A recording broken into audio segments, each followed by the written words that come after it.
I am Dr. Santosh Aphale, Director at Anuradha Super Speciality Eye Hospital, Sangali.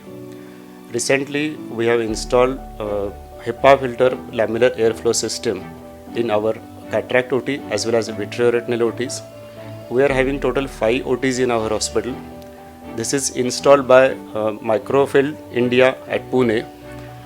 They have installed in very much speculated time. They have installed, and overall experience of our team was very good about their commitment to the work, about their workmanship, and about their dedication to the work.